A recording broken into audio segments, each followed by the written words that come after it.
Okay, Paulina, I think we're ready to go. If you can do the full screen share.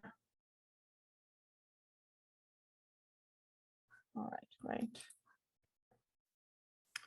All right, well, thank you everyone for being here today. My name is Adriana Bankston. I'm the CEO and managing publisher for the Journal of Science Policy and Governance. And I want to welcome you all here today for our science policy paper writing workshop on diplomacy topics. So I want to spend a few minutes providing some background on the journal and why we wanted to organize this event and tell you a little bit about what we do. So let me share our website in the chat to start. So you can go to the next slide, please.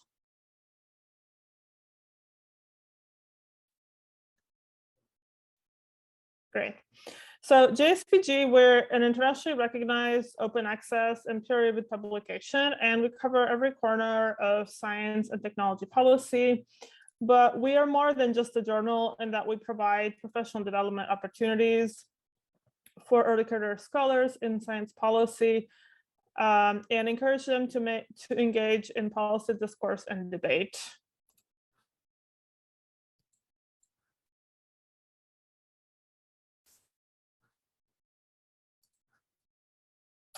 We publish policy work in a variety of formats, including op-eds, technology assessments, policy memos, briefs, analyses, white papers, book reviews, workshop proceedings, and other research articles. And we also promote publications through our global mailing lists and events, such as today's workshop, webinars, a podcast where we interview published authors. And you can follow the journal on a number of different accounts. So I'm going to post some of our accounts in the chat, and also a link to the newsletter where you can keep up to date with our future issues and events. Let me do that now. Okay.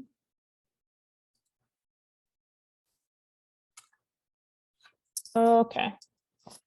So in the next slide, you can see a little bit of some of the topics that we publish on, which again, all the different formats are here. You're welcome to look at the website as well. And then again, we're very broad in terms of the types of areas that we publish on. Go to the next slide.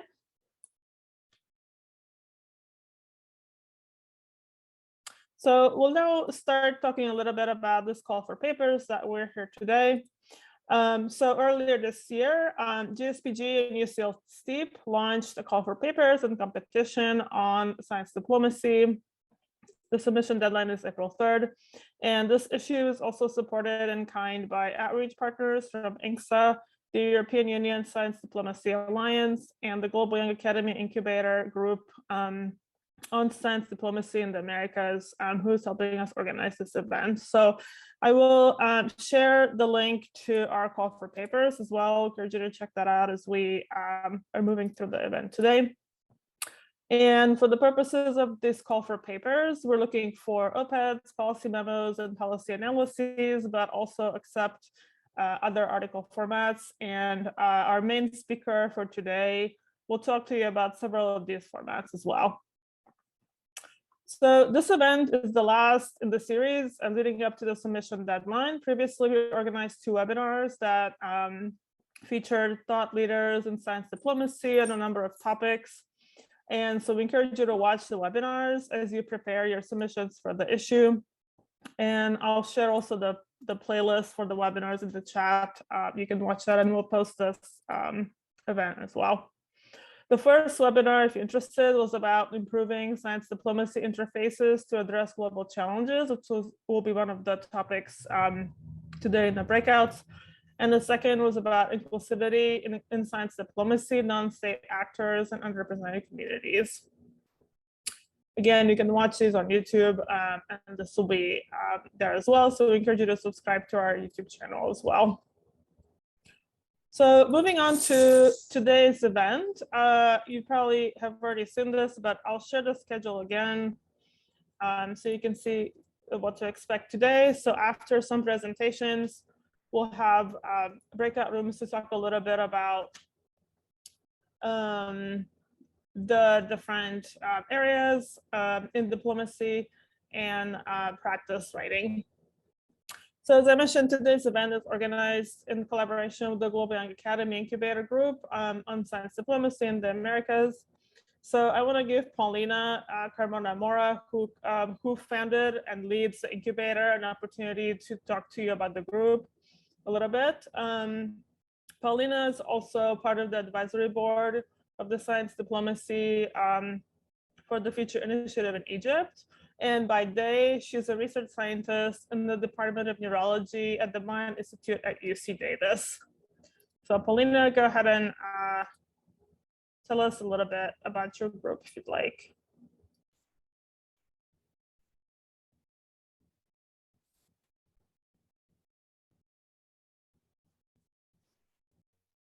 Hello, everyone.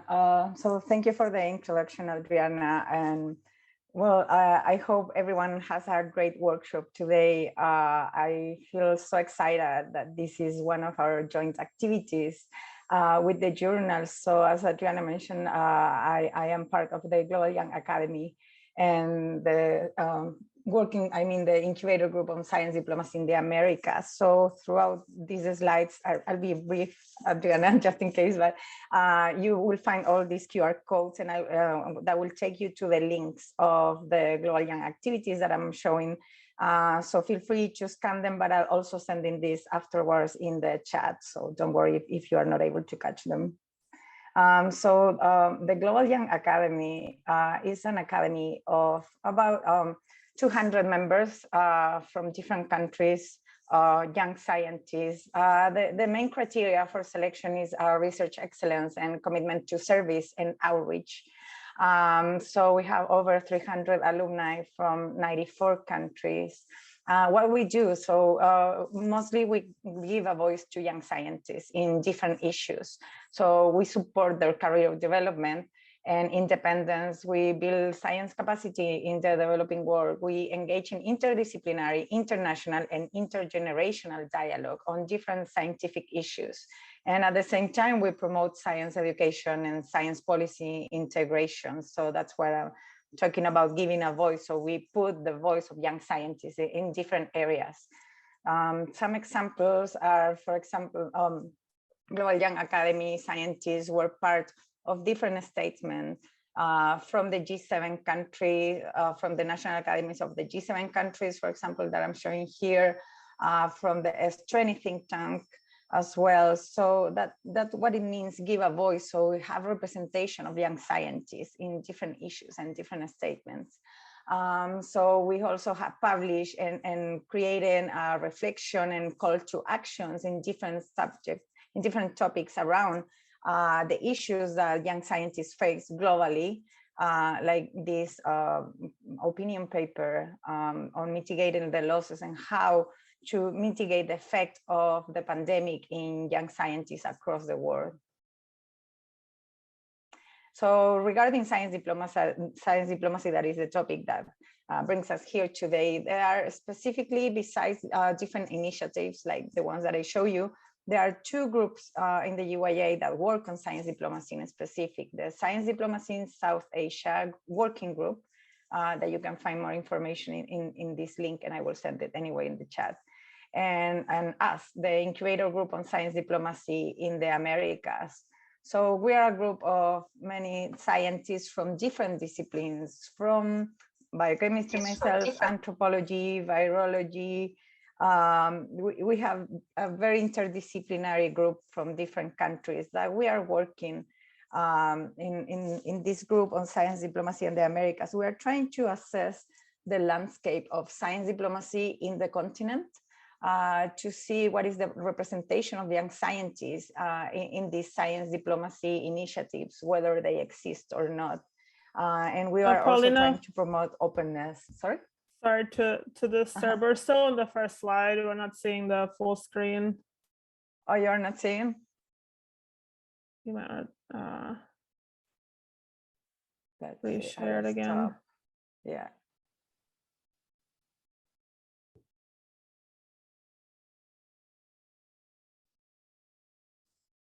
Is it good now? You're on the last slide now. Yeah. You're done? Okay. Yeah. Yeah, so if you want more information, feel free to go into our website.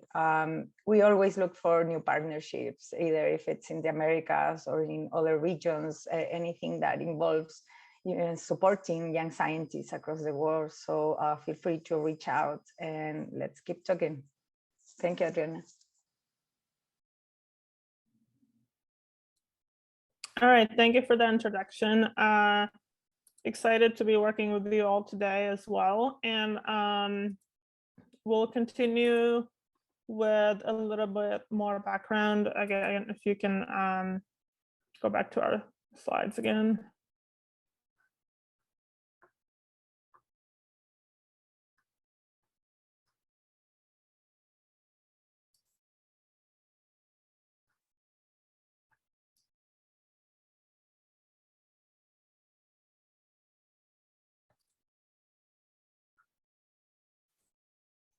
Can you see it now? Can you? If it's the same issue. Yeah, can you go to presenter mode?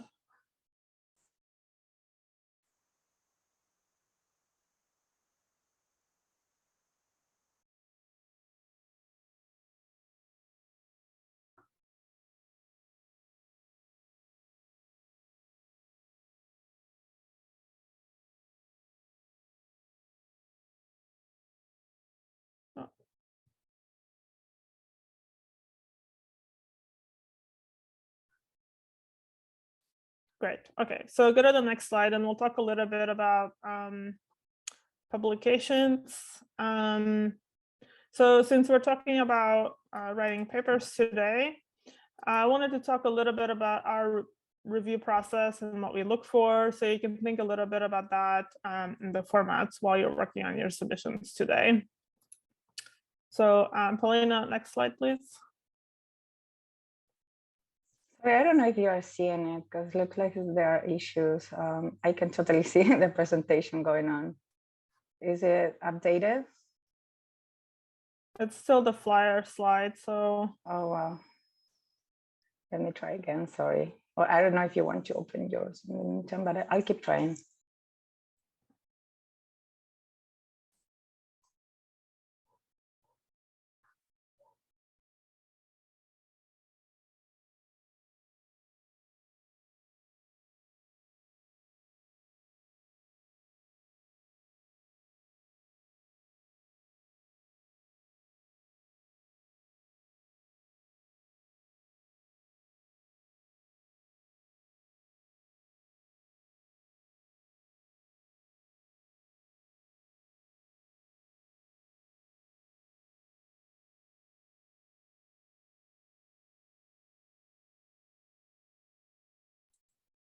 Yeah, this will work. We can also do it like this. Okay, great. That's fine. Okay, so yeah. Okay. Okay, so we are, as I said, we are a peer-reviewed journal. We get a lot of questions about what we look for and how do you write a good submission. So I thought it would be helpful to have a couple of slides about this from our assistant editor-in-chief for special edition, Andy Sanchez, who you can also direct questions to in terms of this. So just a few things to think about, and we'll be going through these things today. What problem you want to solve, what the audience is, how novel are the ideas, and also timely and relevant to what's happening in policy today. How focused is on the topics. Obviously, we're talking about diplomacy here. And a lot of the, and what the editorial process helps you sort of go through this, the editing, creating a good argument, having enough references, and really, again, the focus on how the argument flows in the paper. And you can read some examples on the website as well. And then finally, usefulness, what the policy recommendations look like. Again, you'll be going through this today. Evaluating the pros and cons of recommendations, and thinking about how they might be implemented as well. And again, how does this relate to sort of the policy space or the diplomacy space in this case in a broader sense. So we are looking for that as well, kind of relevance to current topics. So next slide. Great. And then here again, a few mistakes that he pointed out, things that, sometimes people write papers and not relevant to the topic or to the journal, to the format. So, or they're not researched sufficiently. Again, defining the problem and the audience. Again, the analysis and the argument is important, making sure the ideas are novel. And there's some style issues as well. And we can send these slides out, so I don't want to spend too much time on all of this, but making sure that your paper sounds good when you read it out loud, and that you submit a high quality paper as well. So next slide. And then to kind of wrap up this introduction, as I said, the journal, we go through several rounds of peer review, which you can see here again. This diagram is on our website, so we can share that and you can look at how the process works. But as I mentioned, we are also an outlet for professional development. So obviously we're here today to do this workshop, but we also have an editorial board that is early career, which is actually, our applications are open, and we'll have another application later in the year. It's a good way to learn policy and diplomacy by actually being able to edit articles that are submitted to the issue. So that's something I'd encourage you to look at.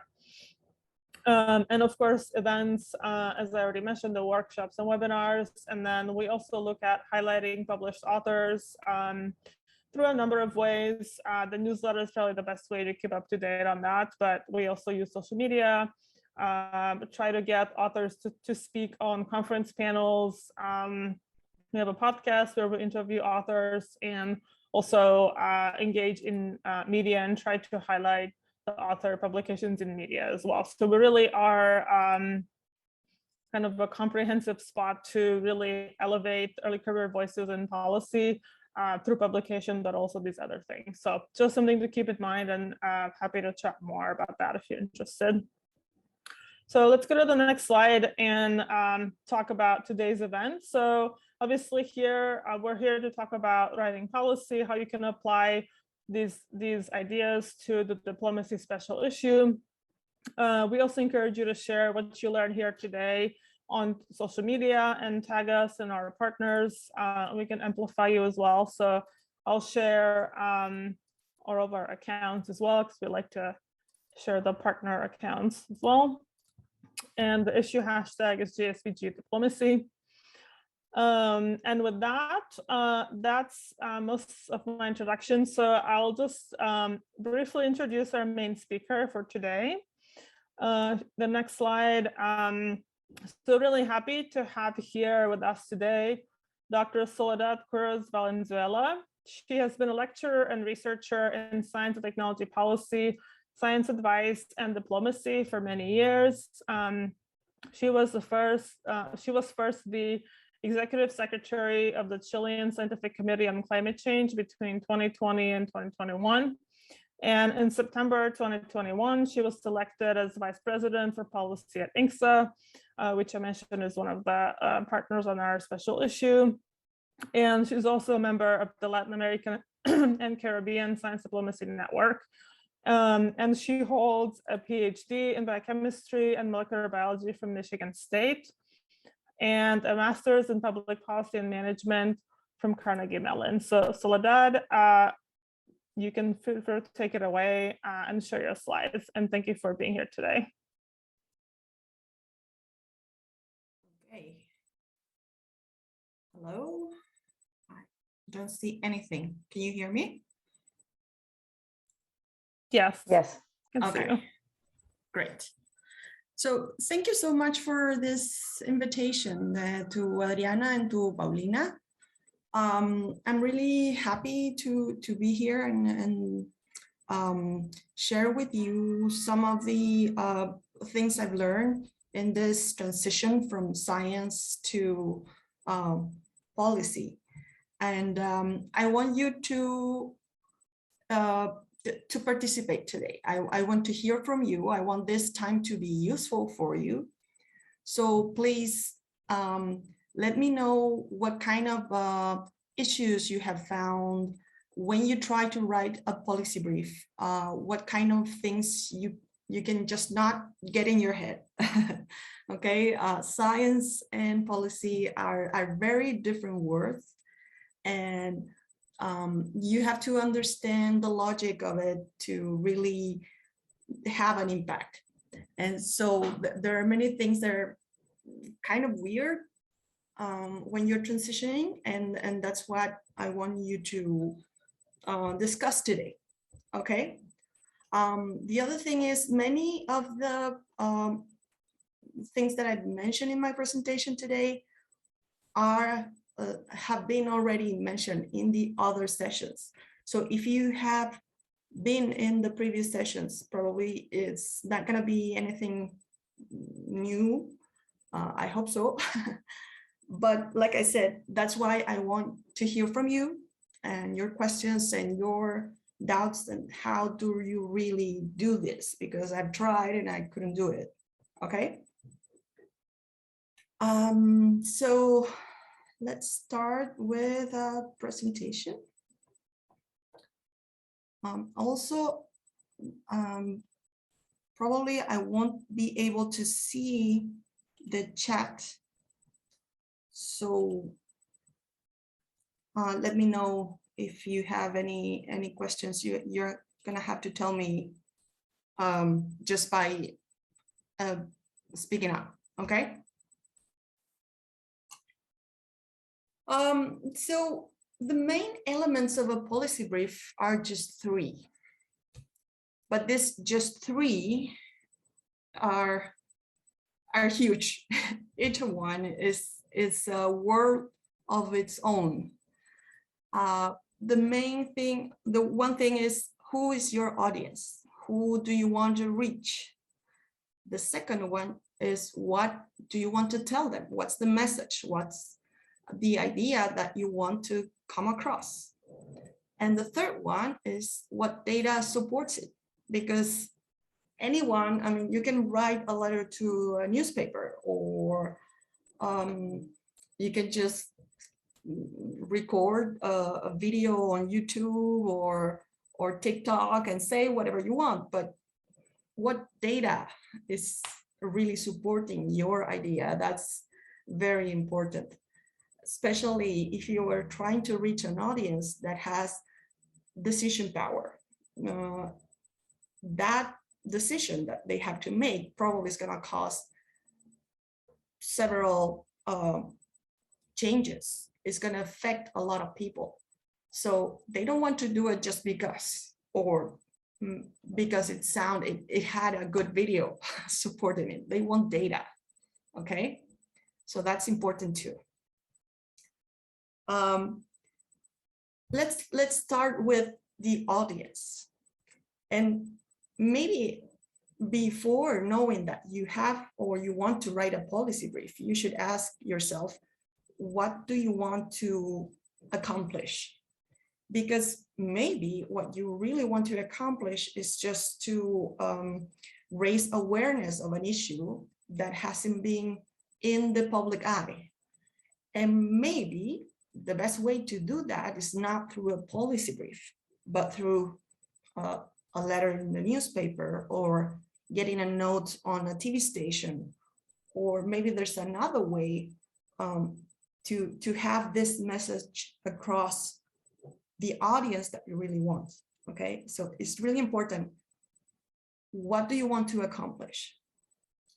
The second thing is, okay, many times with scientists is you have a research and you have your paper, but your paper is not getting the attention you want. It's not a thing, and you already have heard this, it's not just about getting a bunch of papers and give it to decision makers so the paper will get what you want to reach, what to do in the real world. No, that's when you want to do a policy brief. But if there's a discussion, for example, of a legislature, some legislation, some local law or something that is being discussed already in an audience, maybe you want to reach that audience in their own office or the place where that is being discussed. So a policy brief is going to help you maybe get the points in order, but the presentation, the way you talk about it is going to be more important. Okay. So when you have decided the policy brief is the best way to go, then you decide, okay, who's going to be my audience? And always everybody, okay, no, I'm just showing my, is it? I like to talk a lot with one with one slide. So the audience, you want to identify who is going to be sensible to your message. Many times scientists get frustrated because their message is not here. And it's because they try to reach the harshest critics of those ideas. Okay. So it's very difficult to convince someone to do something that they don't want to do or they don't think is important. But what is not that difficult or that much more difficult is that to convince someone who is not really decided, or maybe an advocate already for the issue that you have concerns, but doesn't have enough. You have noticed that their discourse is somehow disconnected, like they have some flaws, some ideas missing that you can give them. So use those spaces. Find that people who will want to work with you, who is gonna be really paying attention. And everybody is very busy, so you're gonna have to think very well what is your message. It has to be very concise, very direct, and it has to be something like a hook. Okay, when you present when you think your title for a paper, you want people to look at the title of the paper and wants to read the rest of the paper, right? Well, the same thing here. You have to make it a little bit of a clickbait, but there's so many clickbaits everywhere that you have to make it more interesting than the others and have a kick to it, some depth. You have to show some depth in your thought. Okay. Okay, so who is your audience? Who is your target audience? Maybe I should say that. That's more precise. What's the message? And the last thing I want to say about this, don't think more than 2, maybe 3 ideas. Maybe 3 ideas is too much. 1 or 2 ideas you want to come across. More than that is too much to develop in this short formats. And then that's going to get you your foot through the door, right? It's going to get you the attention of this person or their staff, and you will be able to talk about more things and more ideas and more issues. But the first thing is this main idea. This is the important thing, and that's what you want to work around. And finally, the data that supports it.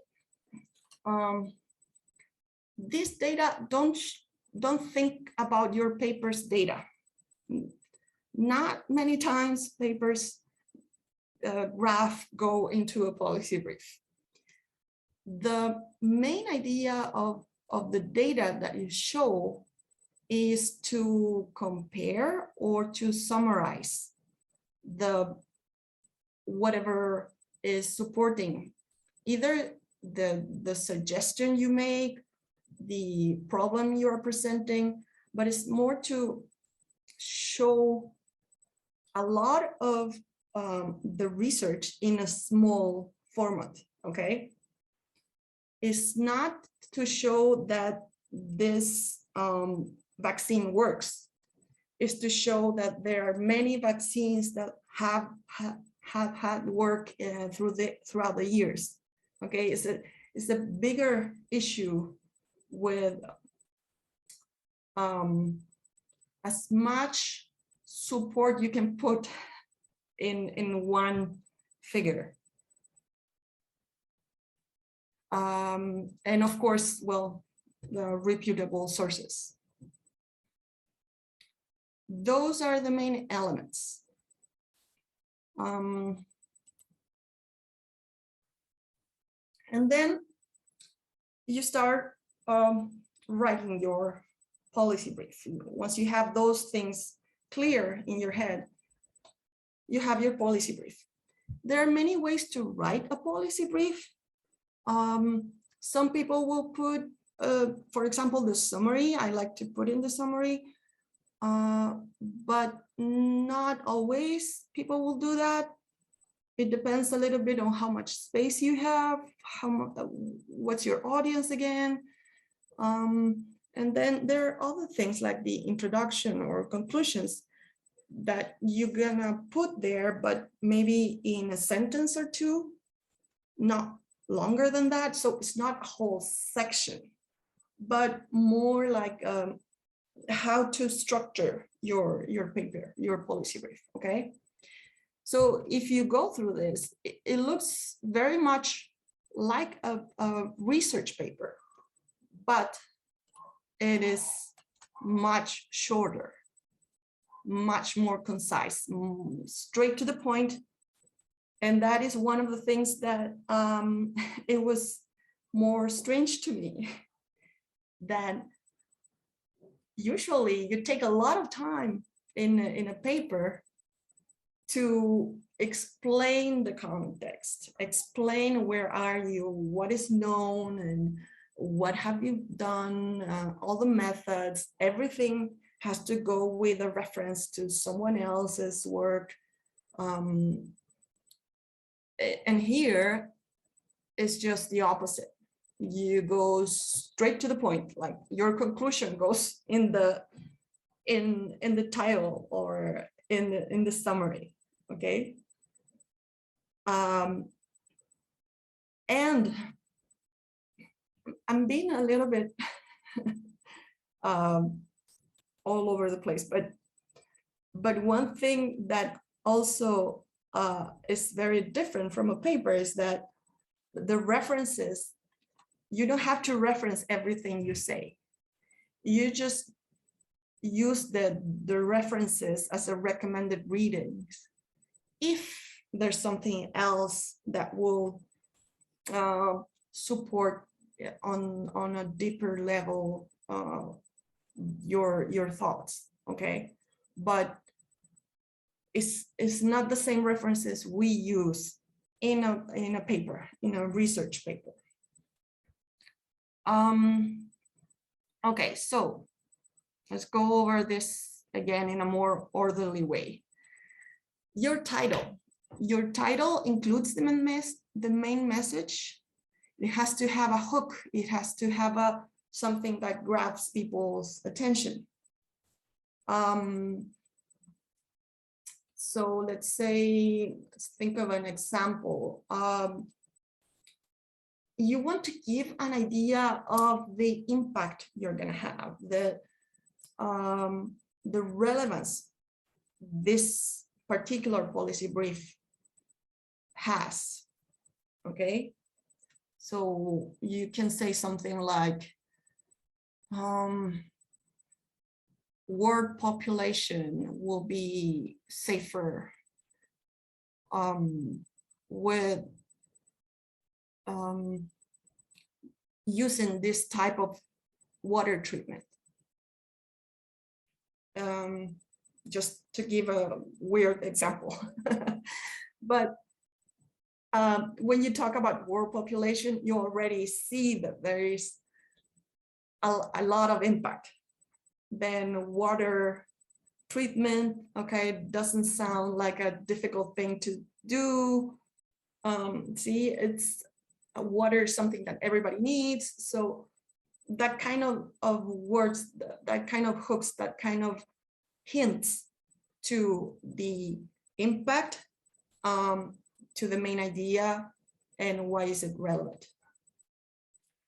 Then I like to summarize the main ideas. Why? Again, because people that's going to read a policy brief doesn't have much time. So they want to get to the point right away.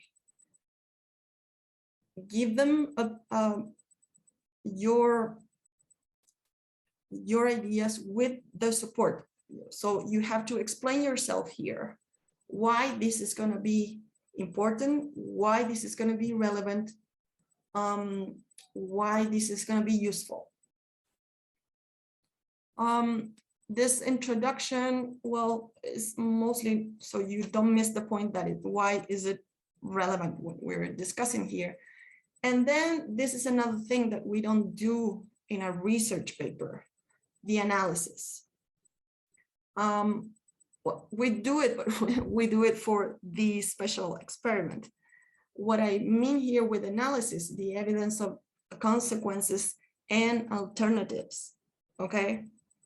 So you have to look at the stakeholders, what their stand is gonna be, what impacts your different groups are going to have from this policy that you're proposing or analyzing or reviewing, and different alternatives. So you have to somehow compare different scenarios.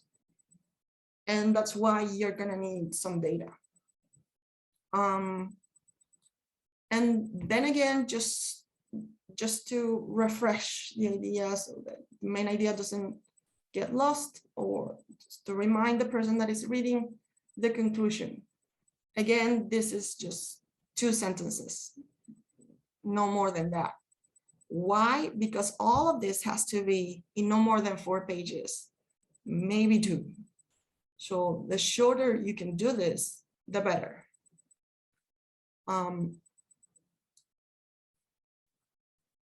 Okay, so I'm gonna stop sharing if I can. Yeah.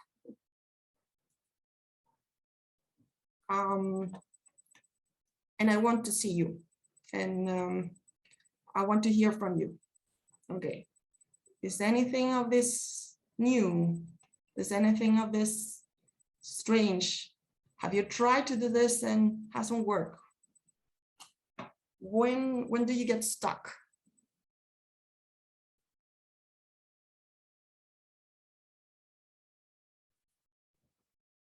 I have a question here in the chat. Do you suggest using references from particular sources?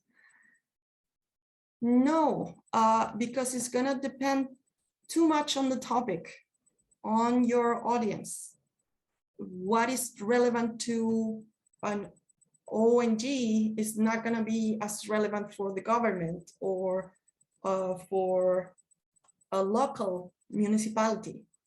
So it depends a lot on your audience and the message you want to to get across. For policymakers, don't use papers. Don't use papers. They're not going to read it. And papers are a very technical thing. I'm a biochemist. I did a PhD in molecular biology, but it's very hard for me to understand an immunology paper because I work mainly with bacteria. So the level of technicality you can reach in science is very high, and you don't notice because you're within it. Okay, so don't use papers.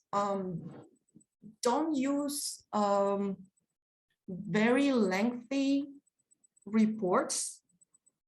If let's say something from OECD, from OCDE, try to get something with data, like a report on how this experience worked when it was implemented in some city. Something like that is very useful. Compare experiences. Those are what the policymakers usually like. What is difference between policy brief and policy memo? Oh, yeah, we're gonna look at that in the next slides, but I'll say it's mostly what your group is talking about. You know how when you want to publish a paper, you look at different journals, and each journal has a slightly different format. The same thing happens in the policy field. So here in Chile, people talk a lot about the minuta. What's a minuta? Well, whatever the person who you're talking to thinks is a minuta, but it can have many different forms. So that's why I went through the main concepts and the main ideas you have to have. But if you think conclusions are not necessary, just drop them. If you think references are not necessary, just drop them. But the thing is, you want to accomplish something with this message. And that's what is going to help you decide how you're going to do it. Follow-up question. Certain sources are often red flag based on political persuasion. Yes. How to circumnavigate this if the message of the data is really the issue the decision maker has? Well, yeah. I had this problem. We were promoting one way to develop bicycle lanes in the city, and we started talking about the 15-minute city, but that's associated with certain political side and some political leaders. And what I did was to erase the political leader names and go to the core of the idea. You know, what's the core of the idea? Make cities more suitable for people walking or just having services in short distance. That's the main idea. That's the issue. So it doesn't have to be political.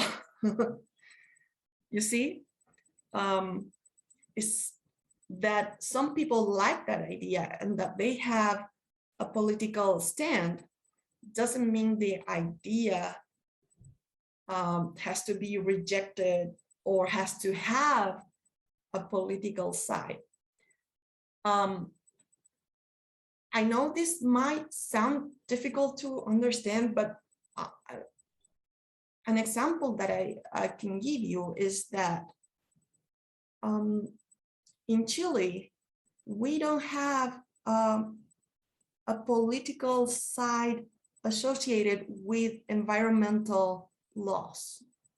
Yes, there is a political side that is more receptive and goes farther away with restrictions, environmental restrictions, but the climate change law has been approved by the whole Congress, okay? Doesn't matter what party or what political side they are on. That is not the case in other countries. But if you start looking at particular issues in each country, in each culture, you're going to find that they may be on one side of the political spectrum or the other. So go for the idea more than the person or the group that is promoting that idea. And well, they might reject it anyway, but at least you can put it forward. I have worked on development disparities in India, and I have some recommendations for the mitigations, which may have a policy implication for developing countries. I would like to publish it as a policy paper. Will it work here? Oh, okay. Well, that's more a question for Adriana, I think. Yeah, I responded to your question. That would fit in, I think, definitely with what the journal publishes and with this issue as well. So feel free to ask more questions as a follow-up, but definitely fits. Yeah. So I think we can go to the different formats that now you're having a call for, Adriana, if you think it's a good time to review the different formats. Yeah, go ahead. Quickly, we have some more questions, but go ahead. Okay.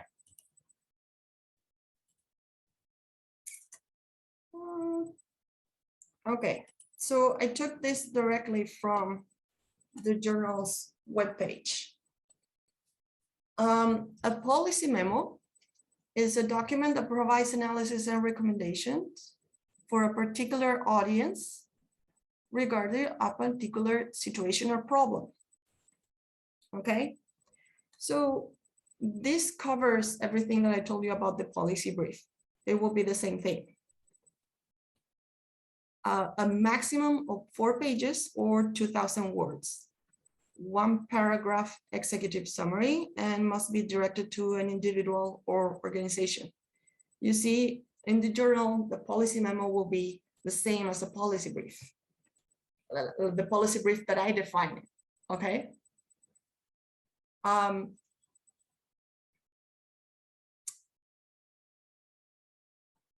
policy analysis, and that's a different type of document, is going to be much larger, much longer. And this is going to examine the main objective, the main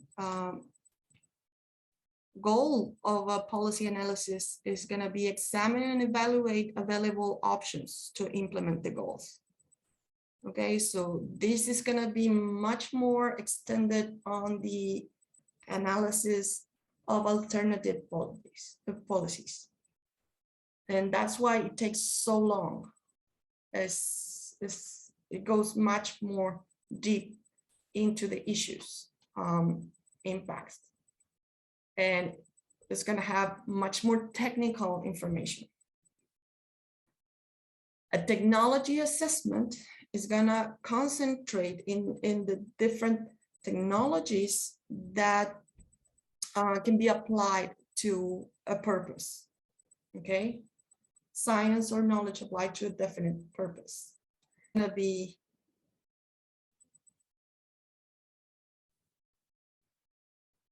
okay. It's going to be long again because it's going to look very carefully at the characteristics and the consequences of implementing a technology within a culture, okay? So that's why it takes so long. And again, it's gonna be very technical. An op-ed, or short for opposite to the editorial page, is an opinion, okay? It doesn't mean that you're not gonna present data. You can, and it's always good to give some numbers, some reference more than that supports the main idea, but it's gonna be very short, okay? And it's more of a personal, if you like, a blog, goes on that line. Well, a workshop report is gonna be as long as you want. It can be as short or as long as you want. It's gonna have some recommendations, and it's gonna review what happened during a workshop and the discussions and the issues that were stated. A policy position paper, and this is one that I like, is also a short piece, okay, 2,000 or 3,000 words, and it presents a decision maker with a problem, with a relevant information. So that's something you might want to do when you're advocating for something. Is a way, if you again cannot get to the person you really want to talk to, maybe this is the way to go. What's the main difference? It's gonna be okay, even more concentrated in one point. Okay, it's gonna give you one policy suggestion, one piece of information instead of 2 or 3. So it's gonna be much more to the point. And here, policy brief is meant to convince the target audience of the urgency of a current problem and the need to adopt a particular alternative or course of action. So it's for a bigger audience, but then again, not too long. Actually, I'll say even shorter than this. These are the formats that this journal recommends. If you're going to publish in a different journal or for a different person, then you might want to look at what they are saying. Okay, so I'm going to check again the chat. I think we have some questions here. Is it common to use interview data for a policy position paper? Interview data. When you do an interview, it depends, because when you have an interview, you have one point in a curve. Okay, if that allows you to represent a bigger audience, a bigger, if you use it to summarize a point, maybe I wouldn't use it. Some people is very good giving interviews and giving you nice ideas, and you know, a short sentence you can use, but no, I will not do it because you try to to convene something that's going to have an impact on many people. So one person's idea might be not enough as data. You see what I mean? For someone transitioning to science policy, do you think it's best to start writing policy brief before moving to policy papers? Oh, I think the best way to transition is to try to do something useful, something that is going to have,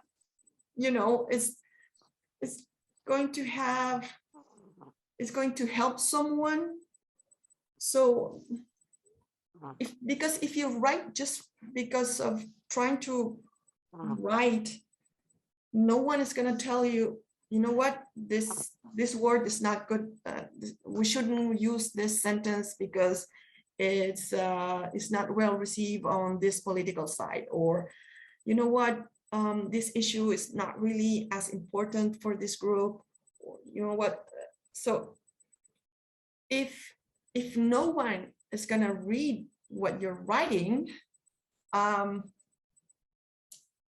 don't think it's that useful for practice. So my advice will be go and jump to really try to write whatever document, even a letter to a newspaper, to a local newspaper, and make it relevant to a public that is not scientific, and see how that goes. If you really get that letter published in the local newspaper, if you really get to reach an audience, okay? If you really were able to help your friend to get this thing across to their local municipality, see that through, because that's the main objective for writing this kind of things, to cause some change. I second Munir's question. I'm fairly new to policy and I'm wondering where to best place to start. Wherever you want to start is a great place to start. Just starting, just do it. Go and jump into the pool. The best way to learn is by messing up. I've learned more, and since I was learning in biochemistry, I will learn more with my mistakes in the test that I thought were right. I will get those much more understood after I review my mistakes. So just go ahead, jump, see what happens. And you're gonna see it's not as scary as it looks. There was a time I was a consultant for a senator. And at the beginning, I was very shy. I am normally a shy person. So I was very shy because I was entering the Senate, and I was kind of scared, and I looked like a scared puppy in a corner, you know. But the more I attended the sessions and I started getting to know the people that worked there, the people that were guarding the entrance, and you know, doing different things around, I noticed, well, this is normal people. You know.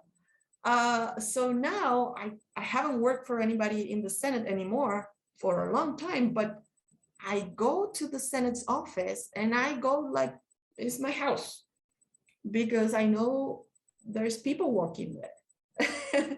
So yes, I show them respect, of course, but it's not like they're a different kind of people. Just they're not scientists. Okay, but it's not that different. So if you want to start, just start, see what you can do. Okay.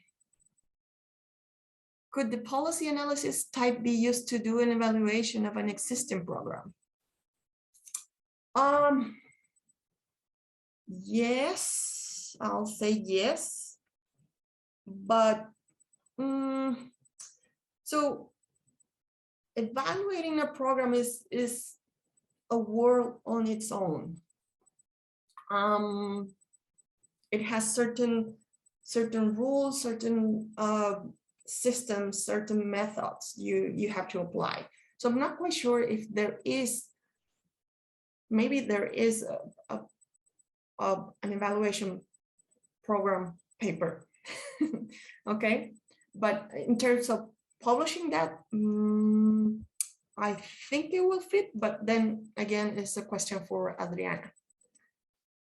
For someone transitioning to science policy, do you think it's best to start writing policy brief? Oh, okay. Are there ways to measure the impacts of policy brief? Well, impact is always measured according to the objectives set in the beginning, okay? So that's why I told you, first you have to think, what do you want to really do with this piece of writing? What is that you really want to accomplish? And then think if a policy brief is the right way to go. If you manage to do what you wanted to do in the beginning, before you start writing, then your policy brief is a great policy brief. Many times you're gonna find outcomes that were not reviewed. I got an award once because I presented a policy issue in a conference. That was not my main intent, but it was great, you know. I managed to do what I wanted to do in the beginning, before the whole thing started. That's how you measure your success.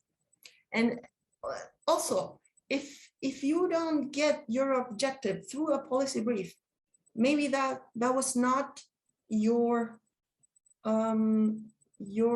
right way to go. And that's also something that you learn and some takeaway that's going to be helpful. Well, I have a lot of questions here, but I have Eileen's hand raised. So Eileen. Okay, last question. We need to move on. Okay. Last question. Okay, so I didn't know if it was okay to ask out loud. So thank you a lot, Soledad, for your insights. And I was wondering a little bit about, we are now here trying to write or to put out policy briefs and policy memos, etc. But I found that policymakers really don't go to or search for these policy briefs or policy memos to make their decisions. So my question is more about, once we have them, how can we better put them in the hands of policymakers? And just another question, I'm so sorry. I think that one of the main strengths of policy briefs and policy memos in general is that we can translate the knowledge that is in many papers, is like disseminated in many papers that have done very specific things, and we try to put them together and to frame them in a way that we can appeal to policymakers. But sometimes I feel that science is so fragmented that for us it's very difficult to make that transition. So that was my two questions. Thank you very much again. Okay, thank you, Aline, for those questions. Yes, sometimes it's hard to reach the senator or policy maker that is high in rank. So what you do is you go through their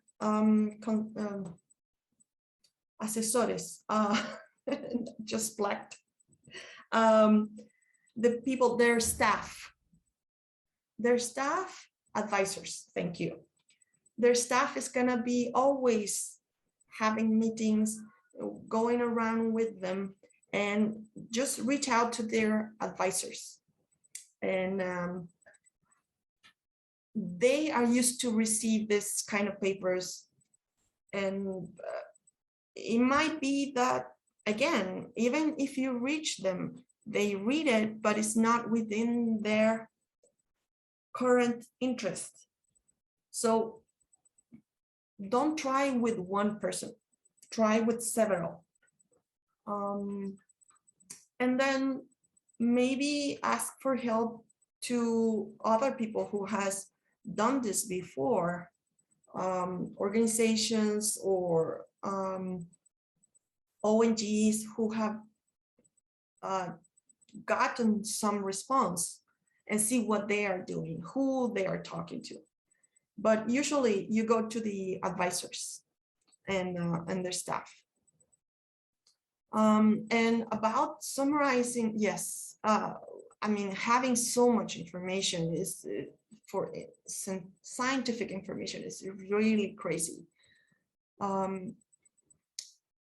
What I've heard, I think is a good way to go, is to talk to several scientists that really know the issue. So you will get a fairly good idea of what is happening currently if you talk to different people who is being studying the issue from different perspectives, from biological point of view, from a technical, I mean, from ecological point of view, from a health point of view. So you talk to several scientists, and that is something a policymaker or advisor is not going to do, because they don't have time and they don't have enough expertise to understand really the implications of many of these conversations. But you as a scientist, you do have it. You are able to connect things that they are not. So I will say that's a good way to have a fairly good idea of what is happening in, for example, with COVID, which is a big thing that is going very, very fast. Talk to several people who has access to the information, and from that you can build sort of a consensus that you can put forward through your paper. Okay, well, I'm sorry we ran out of time, but I'll left my email address here. I'm happy to talk to you. You can reach me in Twitter also.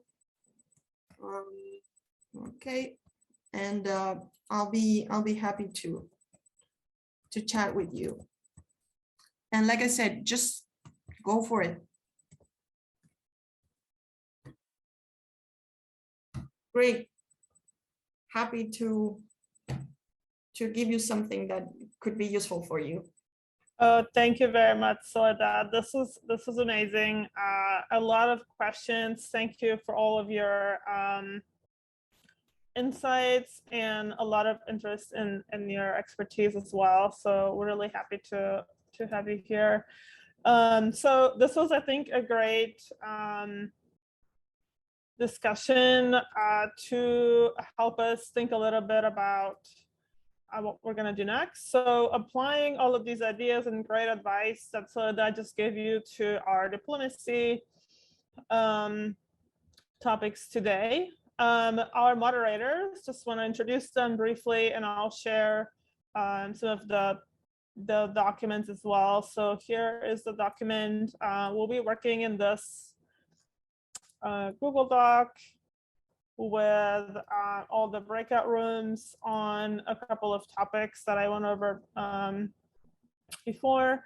The moderators really have a lot of great experience and background in diplomacy, so I encourage you to ask questions. But just very quickly, Vicente Morales Salgado is an STI researcher at the Center for Law Studies and Parliamentary Research at the Mexican Chamber of Deputies.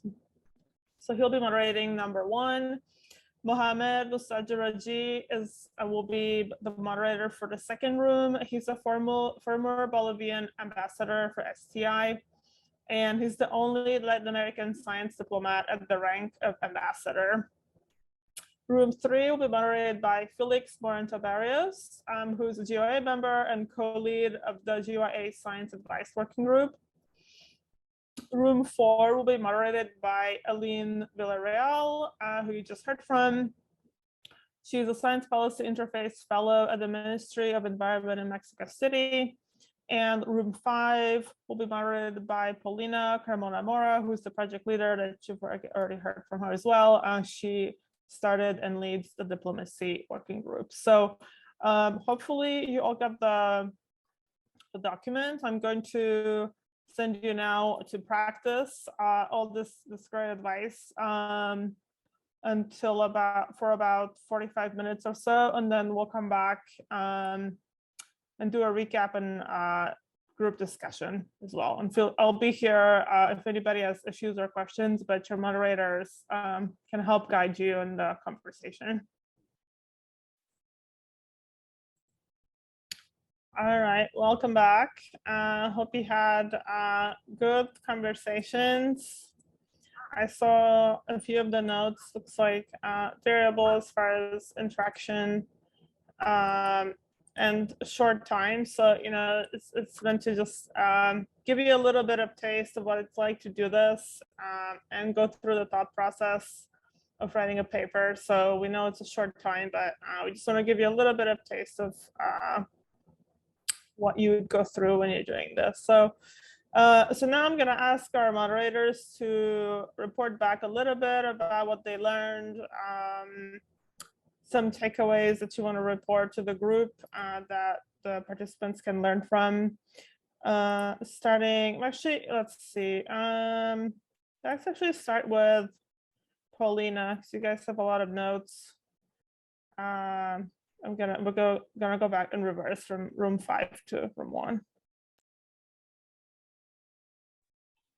Okay, yeah, let me just open the document here. So after introducing ourselves, we started to find some common themes about revolving in capacity building, especially in the Global South. Even though everyone had different backgrounds and different expertises, everything came kind of together through capacity building. So the title of the document, it's Enhancing Inclusivity in Science Diplomacy Through Capacity Building. So the main issue discussed is that there is a disparity in the amount and the breadth of educational resources or also funding that is available globally. And most important, we also discussed that when countries or agencies want to support other countries, especially in the Global South, they do it without really acknowledging the local challenges. And we need to really, that's why we want to increase representation, because we want to support specific communities learning from their local experiences. So the stakeholders to involve in this work will be scientists, educators, and diplomats.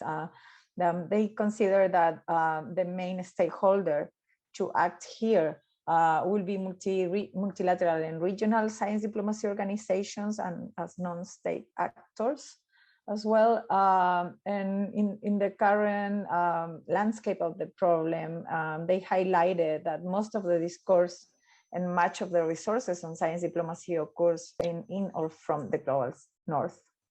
So there are two different options that they don't go in separate, like they wanted to put together, and there was a discussion about this, is how to establish centers, physical centers, it was emphasized, for scientists and educators interested in science diplomacy. And then the other option was training through digital technologies. I don't know if you can hear me. Sorry.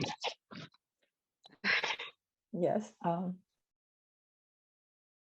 So using using a setting of low resources, doing kind of a virtual training and tackling different areas like education, food security, space, global health, environment, and others.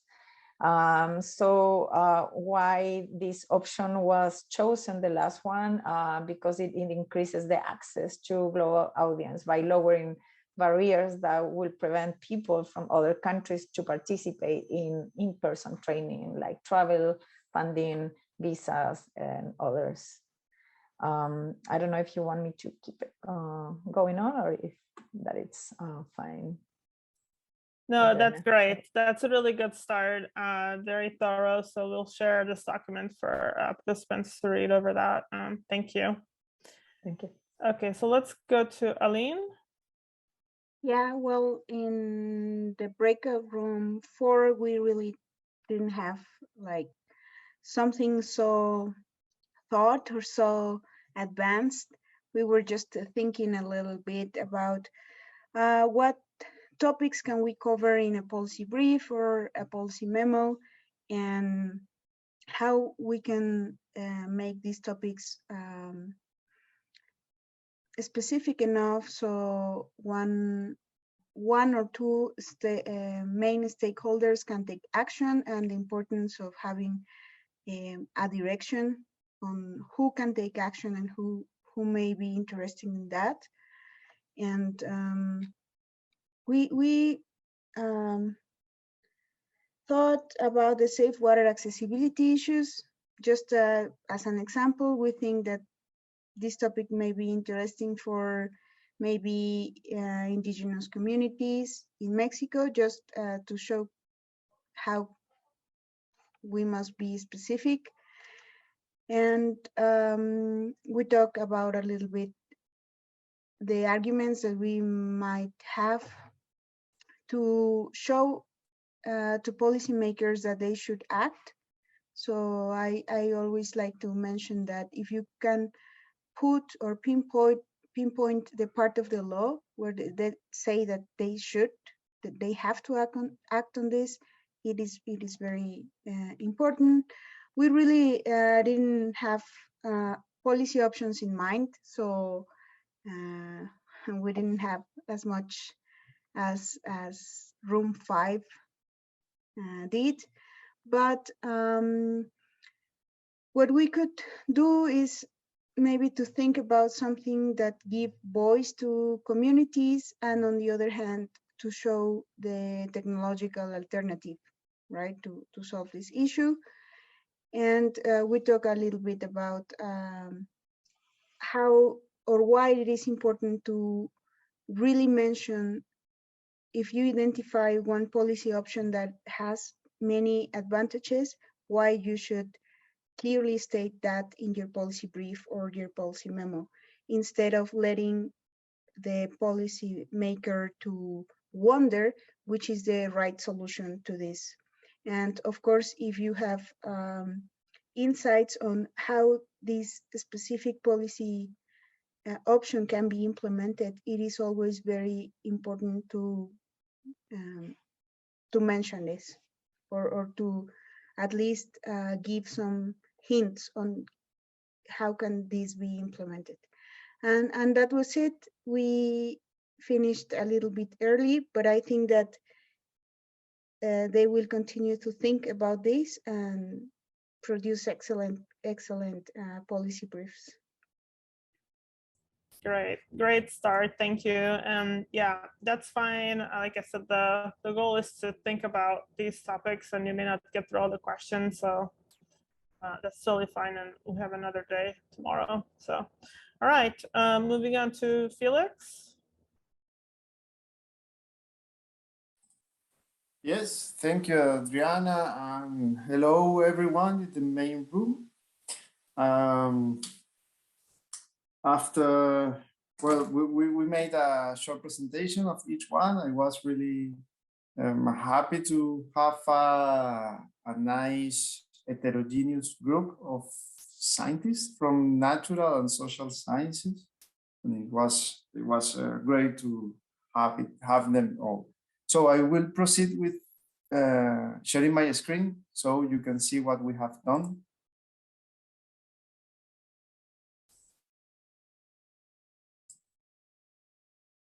There you have. So I have constructed a Jamboard board for brainstorming our policy brief.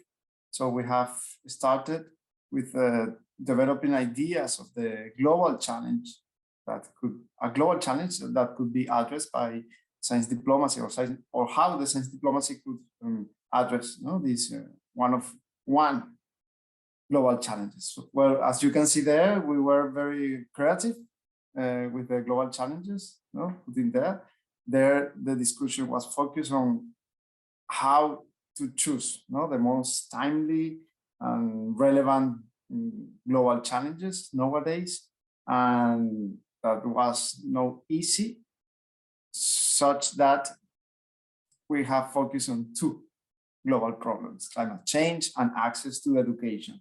And then the challenge was to try to identify different stakeholders that are involved in both of the problems. So we have, during all our exercise, we had our brains divided in two, thinking about these two different problems from a global perspective. And after the next exercise was to try to identify two policy options for each of the problems. And well, as you can see there, for climate change, it was one of them was strengthen scientific research, international collaboration, and the other one was to create online platform for sharing knowledge, trying to incentivize cooperation on climate change. Regarding education or access to education, it was try to cover internet in rural and community areas, try to strengthen their capacities, or their access to education. On the other hand, the other policy option was to transfer of technology to improve the assistance in terms of online teaching in secondary education. But we're thinking in the communities that are that still lack access to education. And then, well, of course, we needed to focus just in one of the global challenge, of course. So we have choose access to education. We put there still the two policy options and try to be more specific about the stakeholders, to try to identify the audience of this policy brief. As you can see there, it was an interesting mixture of international agencies like UNESCO, UNICEF, World Bank, G20, OECD, civil society organizations like Teach for All or science academies. This could be here, grouped here, more or less, Department of Economic and Business Affairs, but also the partnership with the private enterprises, that are the providers of internet, with the satellites and all the connection and so on, as Google or space internet providers. And that's it. We have stopped there. We have stopped there, and I think that the activity, the time goes fast, really. And then, of course, I will take the task to translate this Jamboard to the document for facilitating the review of this document by the reviewer tomorrow. Great, thank you. I really like this visual. It seems to work well to use the sticky notes for the exercise itself. So we may do that again in the future, but very nice. Thank you for that, a very thorough analysis. All right, Mohammed, room 2. Thank you very much. I got a very diverse group of people, which I thought was phenomenal. So we spent quite a bit of time trying to just think about, how to narrow down a question for you to really address it. So we had very interesting input from people, for instance, who were interested on the role of scientists, particularly nuclear scientists, in the Ukrainian-Russian war right now, which I thought was a pretty fascinating question. There was a very interesting position on the role of scientific diasporas and how we integrate them better with the governments. Then another question that really resonated with me and with several other people was, what is the role of specific SDGs into influencing other SDGs, and whether there is like this weighted relationship between SDGs and as well as SDGs fitting themselves, particularly focus on Africa. That was basically, some of the themes that came out of the discussion. We didn't focus on any in particular. What we were trying to see was like, what are the stakeholders for all the issues that were in people's heads. So obviously we divided them into state actors and non-state actors. And then one of the things that Matthew brought up is that you have some repetitive actors between both groups. And then one of the examples being economists. For instance, you have economists who work with state, and you have economists who work at universities and research centers, as well as defense researchers. For instance, you have the defense research at DARPA, NASA, and others, and then you have the state defense researchers at the universities. So that was particularly interesting of a question that came out. Okay, what is the best relationship between equivalent knowledge between state and non-state actors? And I think a beautiful paper can come out of that, on how do you influence that relationship better. So, we were starting to get into what are the different positions and different problems, and the time ran out just because, again, the diversity of questions. But overall, a very interesting group of questions. That's great. Thank you for the summary. Yeah, it looks like a lot of really good ideas that hopefully our participants can read that and get some ideas about what to write on. I think there's a lot of good starting points there. So thank you for the summary. All right, last but not least, Vicente, room 1. Yes, thank you. Just like other rooms, I also had a very diverse group, and that is something very, very good to see and to experience. So we conversed, and we immediately discover, or well, not discover, but came to the realization that both communities, and in particular both ministries, the STI ministry and the Foreign Affairs ministry, in several regions, were building distances. So we wanted to propose using. It sounds like the other way around, right? Like usually you collaborate to solve a global challenge. But this time we decided to try to use the global challenge to create positive experiences for the stakeholders to build trust on. So that was like the statement of our problem. So we have these like two issues with feedback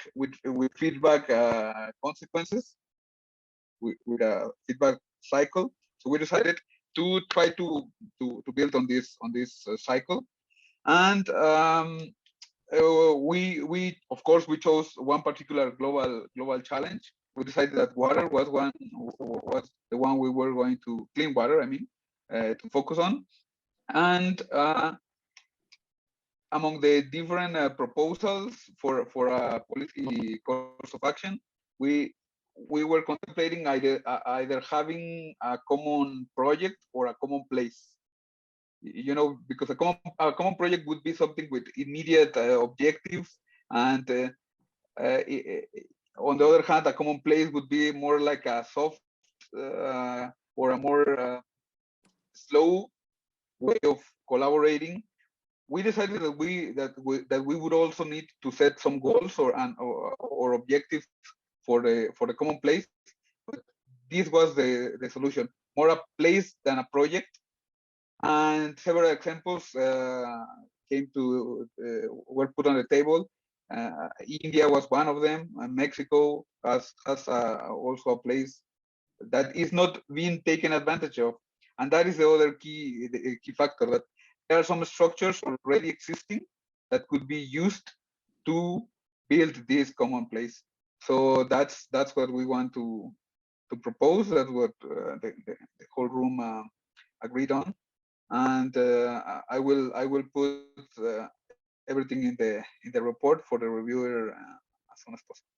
Thank you very much. Thank you. Very interesting discussion. And I like that you, all of you brought up points that Soledad discussed about making things specific, how you really implement this. So you all had a lot of ideas for implementation in room one, also very helpful. So this will be a great resource, I think, for prospective authors thinking about these issues, and very, very good ideas in here. So thank you for that. So any last minute comments before we close?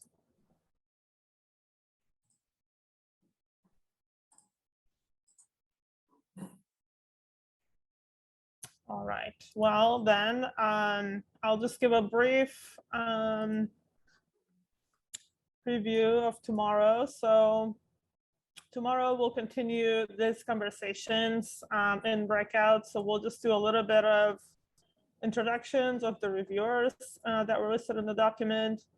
And then they will go through the answers with you, discuss in more depth. And that's been really helpful in the past. A lot of trainees ask questions about, if they came up with ideas, how good are they? How will the feedback look like? And we hope that's useful to you. And again, we'll have some great experts tomorrow as well, who can discuss this with you and help you writing as well. So thanks again to our moderators and everybody for participating. I'm going to share one more time the call for papers in case you're not here tomorrow and or you have more questions for us. Feel free to reach out to us at the journal as well. And then Paulina, if you want to say any closing comments?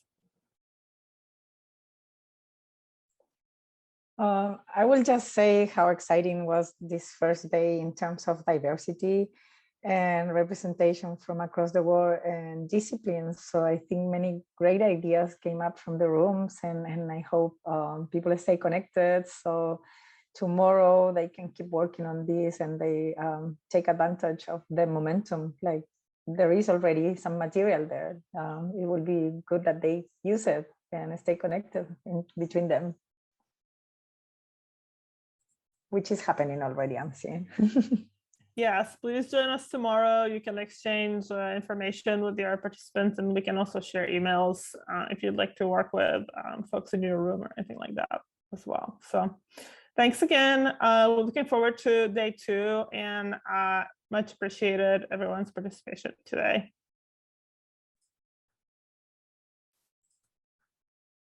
Bye, everyone. Thank you. Thank you. Thank you. Bye-bye. Thank you. Bye-bye. Thank you. Have a good day. Thank you very Bye, much. everyone. Okay, well, I think most folks are here, so we can get started. So we're not keeping you here too long, but thank you for joining us today. Welcome to the second day of our Science Diplomacy Writing Workshop, organized by the Journal of Science Policy and Governance in collaboration with our issue sponsor, UCL STEEP, and outreach partners, INGSA, the European Union Science Diplomacy Alliance, and the Global Young Academy Incubator on Science Diplomacy in the Americas. And special thanks again to the Incubator Group for helping co-organize this event. And again, I want to remind you of our call for papers on science diplomacy. I'm going to put this in the chat. You'll see a lot of links coming from me again, just to remind you. And then we can go to the next slide.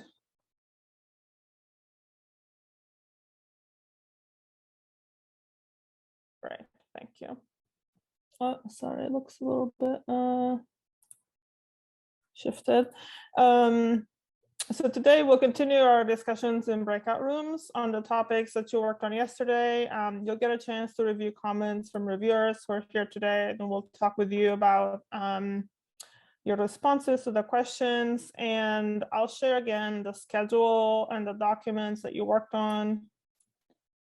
Again, so you see what's coming, but I'll review this as well. So you'll have the breakout room document where you took notes yesterday, and then the rubric where the reviewers have also put in their scores and comments.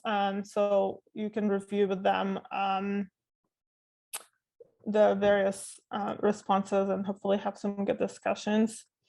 So just to briefly introduce the folks today, since we'll be working in groups for most of the day, I'll let them introduce themselves as well.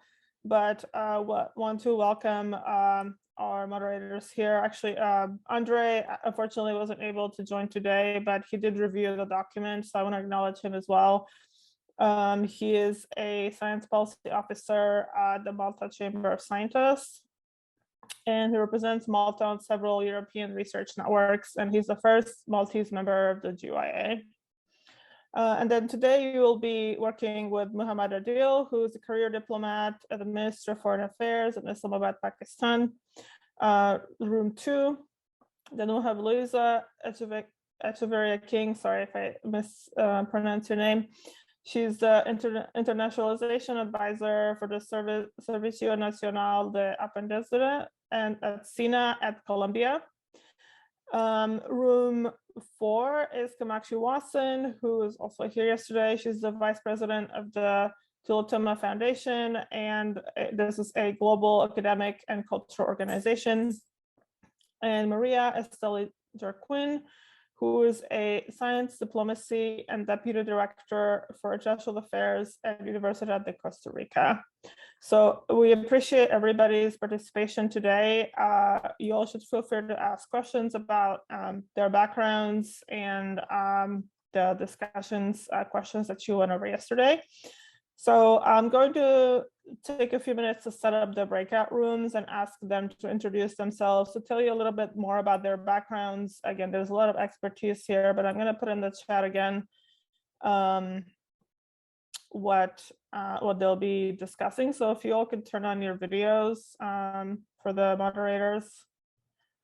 So tell the participants a little bit about, so your name, your current position, which I already did, a little bit about your background, expertise related to diplomacy.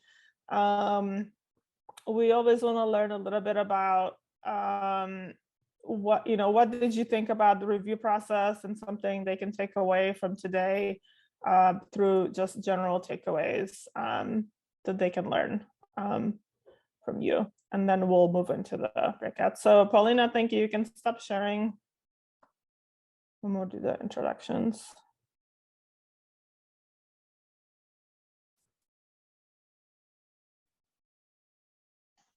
I can go first. I'm Shiva Asma. I actually have no diplomacy background, but after my breakout session yesterday, I got really interested in the Russia-Ukraine conflict and the role of diplomacy. And I don't know if I just talked to this girl. I don't know if she's on this call today, but she actually is willing to write a paper with me about it. So I'm actually a freelance science writer. I used to be in neuroscience research for 10 years. I'm just learning. I did science policy and I've worked on Capitol Hill. So kind of trying to merge all my different interests and get into this field, because I'm kind of obsessed with diplomacy right now. And I've read all about Tony Blinken's life. So excited to be here.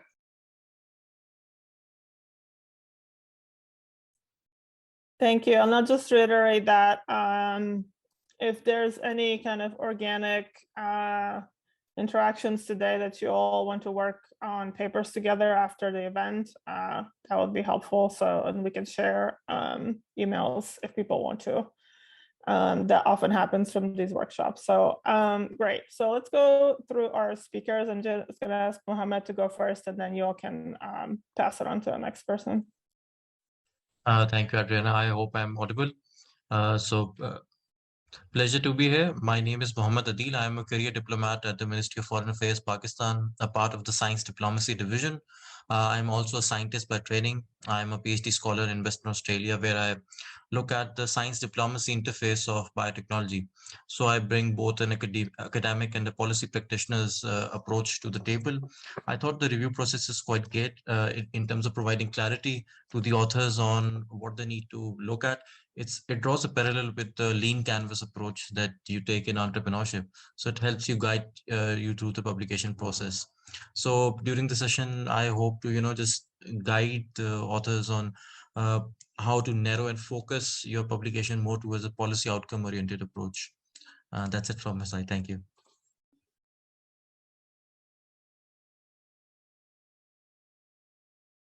I can go ahead, Adriana. My name is Luisa Echeverria King. I am an internationalization advisor at Servicio Nacional de Aprendizaje, and I am also a PhD in education. My research fields as a researcher are international education and science diplomacy.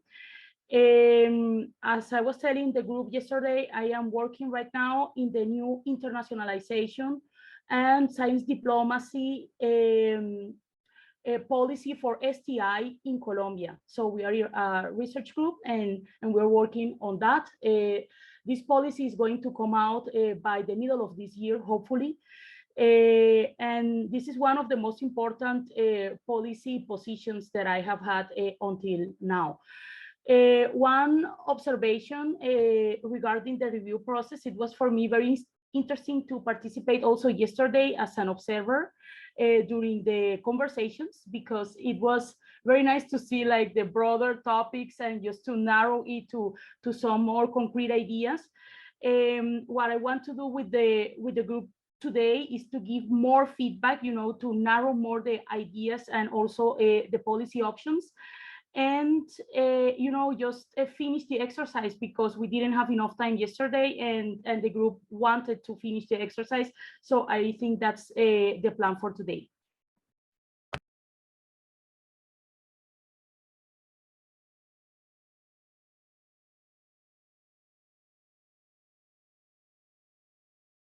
Okay, who would like to go next? If you want, I can go next. So hi everyone, my name is Maria Jarquin. I'm currently speaking you from San Jose, Costa Rica, in Latin America, in Central America actually. So my current position is I'm a deputy director for international affairs at the biggest university in the country and in the region in Central America. Our university currently has science diplomacy as the pillar for advancing international efforts of our research community in Costa Rica. And we are leading that effort. Since I came back from my studies at UCL STEEP in London, I have tried to become a young Latin American voice advancing the science diplomacy agenda. And I really like the topic that I will be working today about inclusivity in science diplomacy, because as the group noticed it very well, it is a topic that maybe it is sometimes only listened in the global north and in English.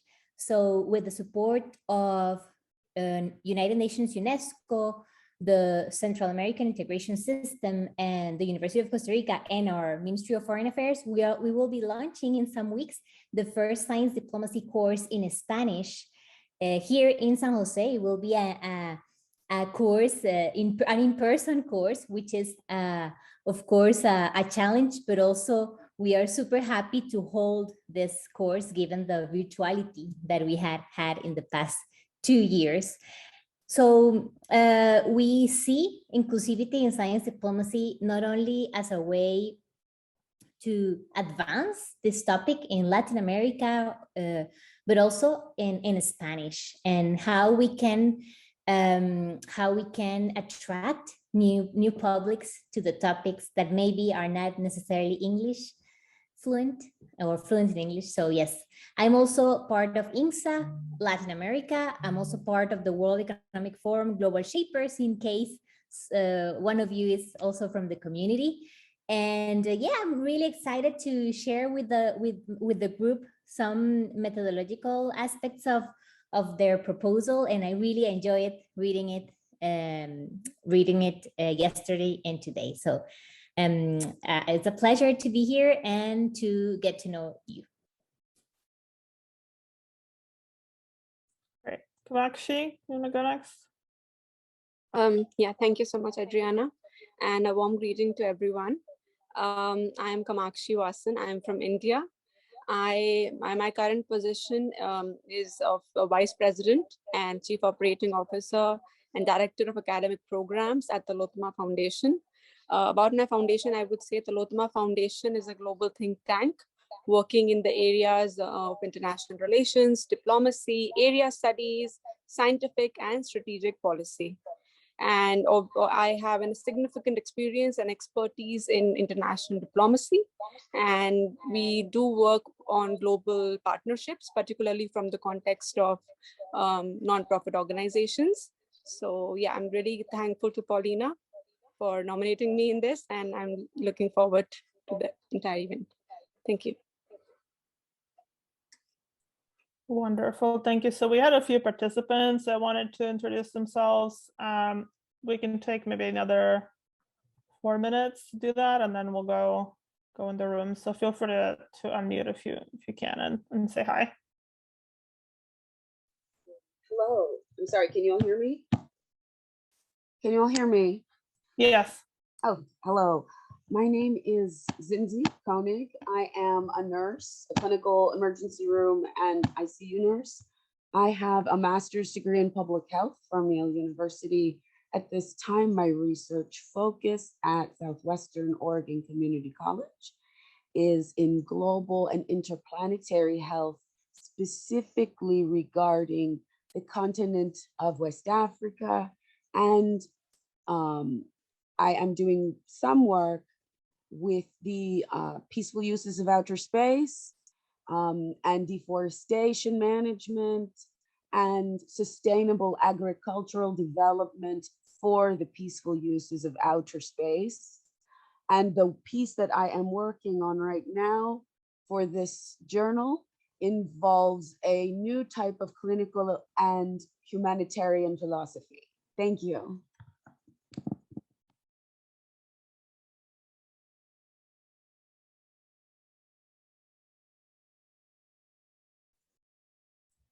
That is all. Anyone else want to introduce in the group?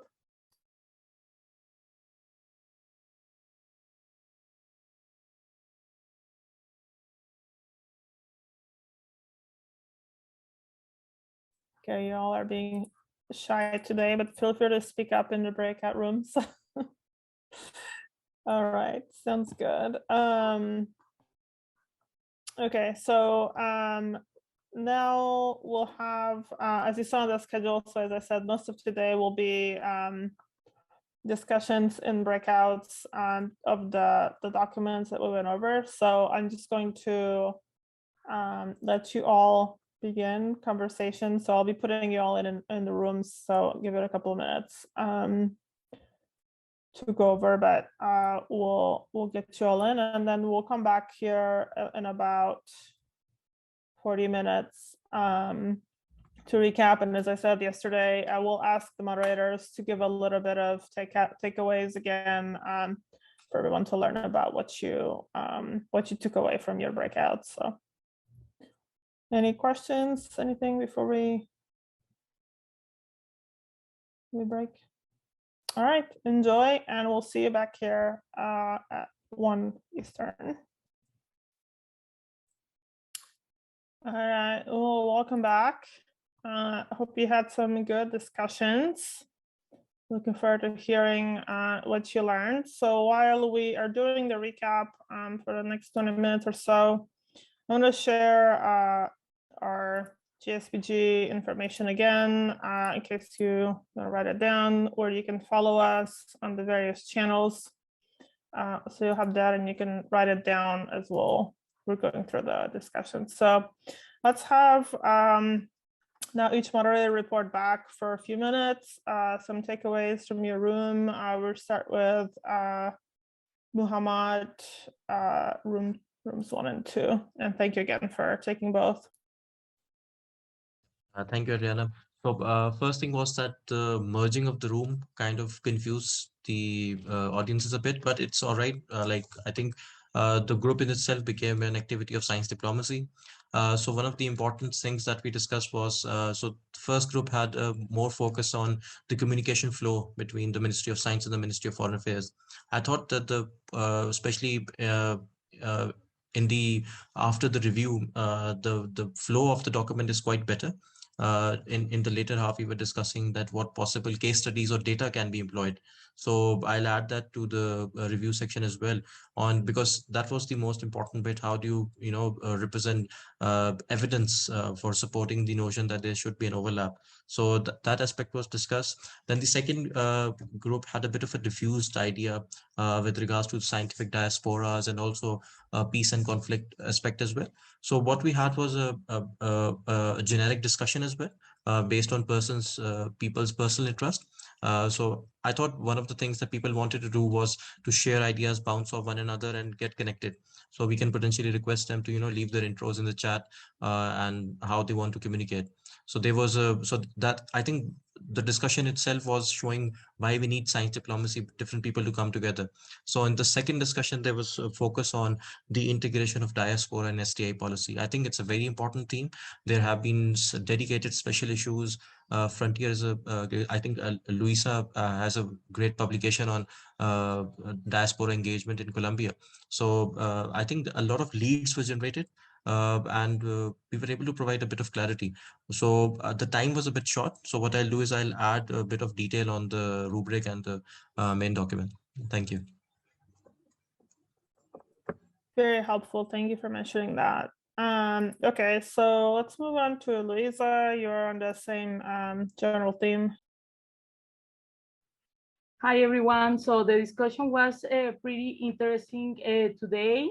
We have had also newcomers, and it was also nice because the newcomers had also another view of the problem, and we could finally just narrow the issue, because it was really a problem yesterday just to narrow the issue for this policy brief.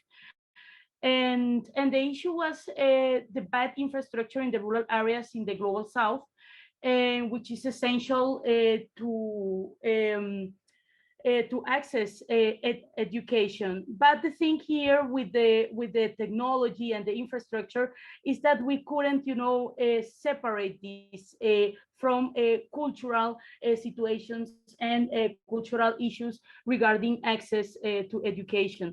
Because in the rural areas of our countries, we have also, some communities that don't want to send their children to school. So we had a lot of situations regarding this, but we advanced the review process, since we defined also which is going to be the audience of the policy brief, which was not so clear yesterday.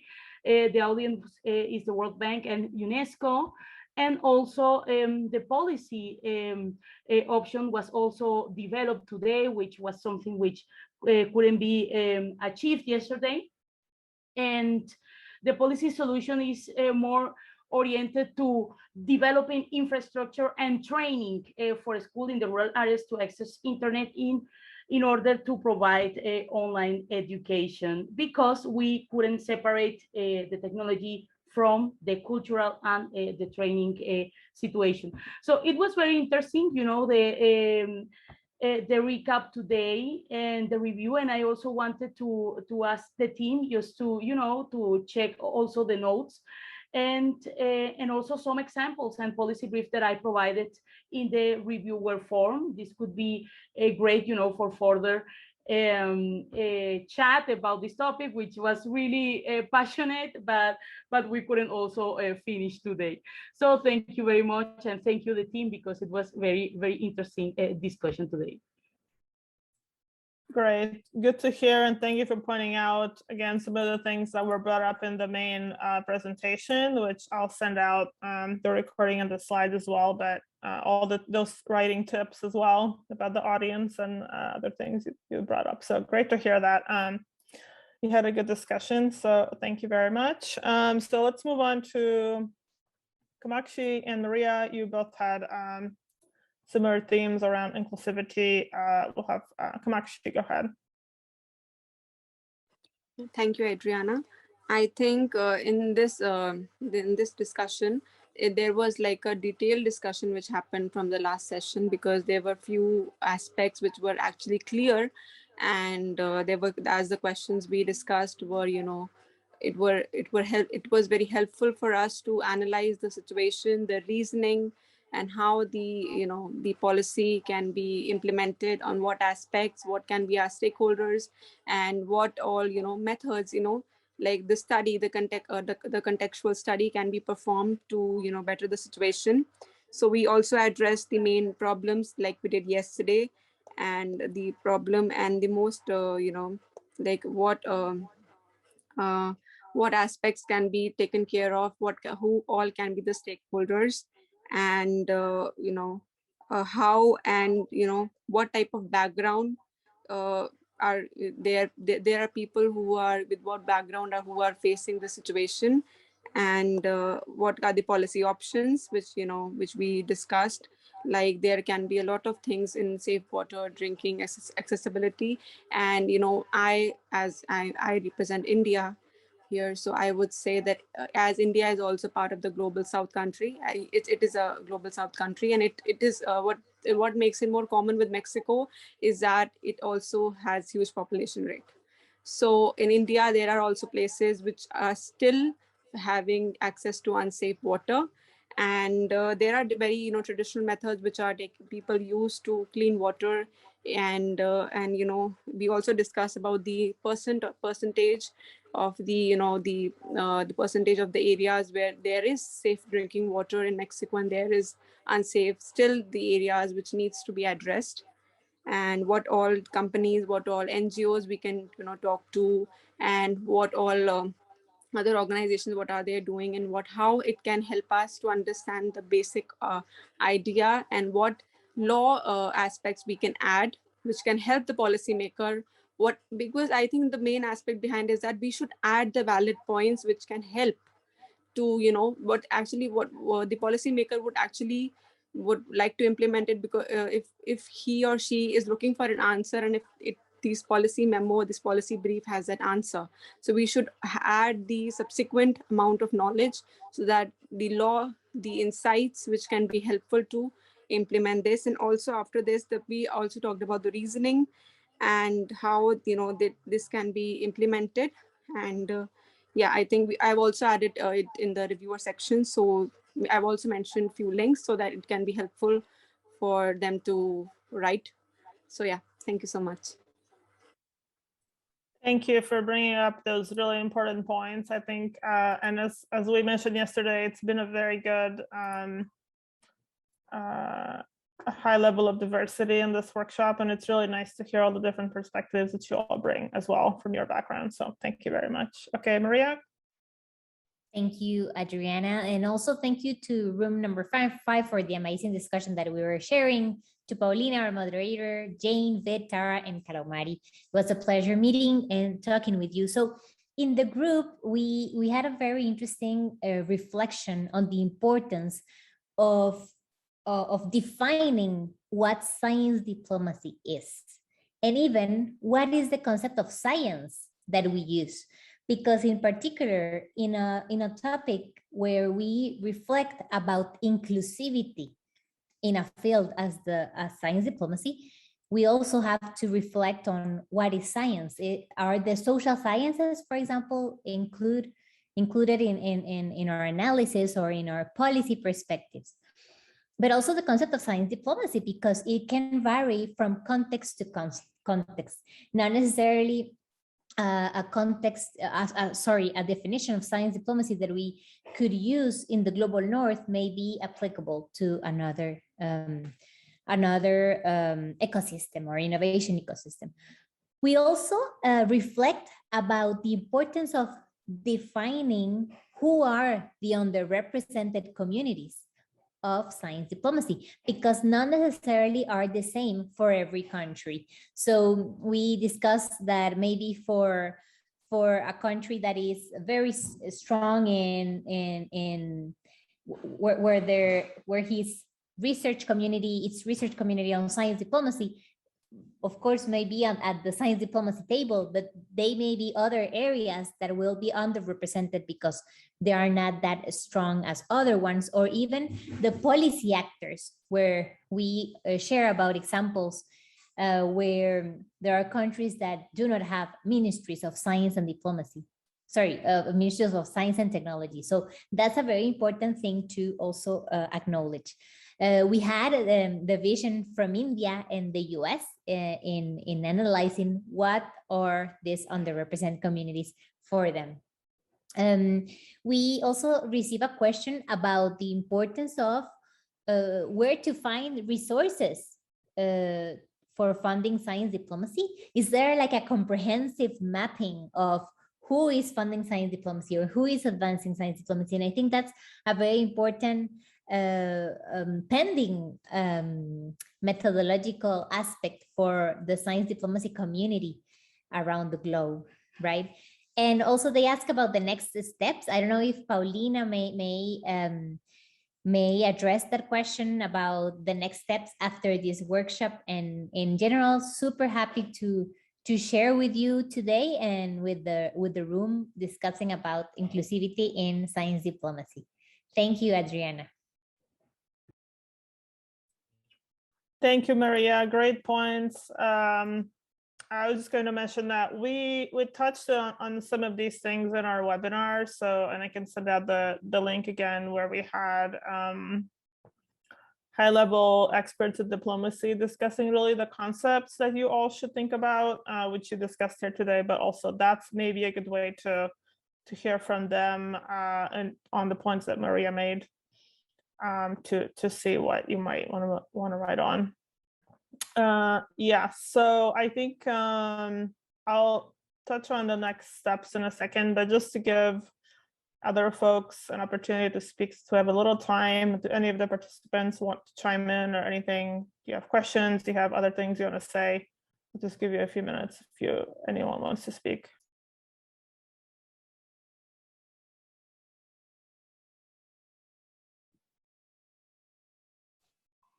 Hey, Adriana, I think one question in our breakout room was what will happen with the documents? Do they get to upload them now as they are? Are we going to split documents and every group will get theirs? So it was kind of about how to proceed. And many people also are interested in really making this happen and trying to kick off article writing from the groups in the breakout room as well. So how to connect for that? Great. I'm glad you asked that. Yeah, so it's been interesting. We started these events to really educate people about writing policy and talking through these things, but it's organically developing into something where people actually want to work together in publication. So I'm happy to share the documents, whichever way is easiest. We just did it all together because it was easier for us. But happy to share emails and contact information that we have. We have everyone's emails that we can send out. If you all want to work together and submit, that would be really nice. I'm glad to see that's happening sort of organically from this event. So we'll make sure to connect you all to each other if you'd like to work together. May I also add something? Go ahead. Yeah, I think it was really useful. Thank you for organizing this workshop. But I had some kind of ideas. I mean, it could be a kind of more productive if we could have known our interest in advance before joining the workshops. For example, when we were registering for the event, if you could just ask during this registration, which topic are you interested in? And if you could have arranged the breakout rooms according to these topic interest of topics, I think it would be more productive. For example, now I don't know who is interested in working on scientific diasporas or science diplomacy, you know, I mean, overall in science diplomacy, but there are some practitioners on the side and there's some more, you know, people on the academic side. So how we are going to meet, I mean, we can still meet, but it would, I think, be more productive in this way. And in the workout rooms, I think it was really useful, but if you know, I'm writing research papers. I published on science diplomacy before, but this is something different than a research paper. So I really wanted to learn what is the difference between this research paper and policy paper. And the first day, I mean, yesterday, it was very useful. And today it was something like really good policy paper and really not good ones. And if you had some feedbacks on them, you know, do this, these are the good examples. But instead, we just tried to put our ideas on the table, but there were so many, and there were different, you know, they were all from different topics. Still, it was useful. I mean, I don't want to say that I learned a lot. I mean, when I see the rubrics, I saw which, I mean, I add some points to my, you know, paper that I'm working now. It was really useful. But if you're going to organize something, you know, similar one, I would really love to see a bit more concrete feedbacks from the reviewers, as a reviewer, on which topics or on which, you know, parts are really important. Don't do this, you know, don't, you know, you should really concentrate on that. I think it would be much more useful. And the other thing is that if the idea is also to encourage these participants to collaborate and work on one paper, which is a really great idea. I mean, if I had known at least, you know, who is interested in which topic now, perhaps in this 1 month time, I mean, we could produce something together and then submit the paper, because it's not a long one and probably everyone is working on something. And we need to collaborate, you know, to make this process easier and more encouraging. This is the thing I feel alone. I mean, even I am a visiting scholar at the university, it is difficult to find people to collaborate, unfortunately, because of these, you know, I was really interested in working in scientific diasporas, because when you write one platform, hey guys, I'm working on this topic, there's so many people coming to me, Daria, I'm working on this topic, I want to collaborate on you. So this is, it can be something on different interdisciplinary topics, but still might be very important. So these are my points. Sorry, taking your time a bit longer, but I think for the future, you know, yeah, I would also like to, you know, contribute in different, you know, ways to your group also. But I think it would be better after this event, perhaps just collecting the ideas on which topic you want to collaborate on. Perhaps some people would not like to collaborate, just work by themselves, just to learn what is science, you know, policy brief, or, you know, on this topic. Thank you. Thank you for that feedback. Very helpful. Always happy to improve these events. And like you said, it's difficult to make sure everybody is getting something out of this. And some, like I said, some folks are new. They just want to learn. They're here to, you know, spend 2 days and learn something. They won't necessarily write a paper. The question you brought up with the breakouts has been, could be an issue. It has been an issue in the past, because everybody wants to join a specific topic, and then there is a discrepancy in the numbers. So we try to keep it even, so that the people that moderate have you know, a good number of folks to talk to. So it's hard to know. But we could potentially make it more specific and targeted in future events. So we'll definitely keep that in mind. And yeah, I might reach out to you about some other ideas. I think those are really useful for the journal moving forward. So we'll take those into account. But thank you. Any other? Can I just take 2 minutes? Just Sure. 2 minutes? Yeah. So first of all, I wanted to thank you for having me here, and also Paulina for nominating me for this. And as you know, telling about the Lotma Foundation, I would say that, we recently did a conference on women in science diplomacy, and science is like the biggest aspect which we are focusing on. So I would say that I am happy to collaborate with all of you here. And as the Lotma Foundation, we are working diversely on these regions. Can I just share my screen a little bit? Yes. So as for the Lotma Foundation, this is a website, just a little bit about us, that we are actually working on these areas, and our activities do evolve around, international relations, area studies, financial, environmental, scientific, strategic, and defense policy. And we also have many academic programs, our publications. So I would really be happy if, we can collaborate together and have more events together. And also we are coming up with a new call for paper, which is on human animal interaction and wildlife conservation. The major themes of this would be human animal conflict management, case studies on human animal conflict, urban wildlife conservation, ethnobotany, ethnozoology, anthropogenic impact on wildlife laws and policies. So we are more than welcome for all of you if you want to submit your papers. This would be a very great event. It would obviously, once we get all the papers, we would be having a conference in which the participants can present their papers, and there can be a whole discussion. So just wanted to let you know about this so that you can participate. And yes, like this, I'm also eager, or I would say I'm also compassionate to work with you on different aspects, as the Lotma Foundation is working diversely in every aspect. And yeah, thank you so much. Thank you for having me. Thank you very much for that information. We'll make sure to share that out. Okay, so I think we're at time. Thank you for all your remarks. Very helpful. So I think just Paulina, if you can pull up the last slide so we can wrap up.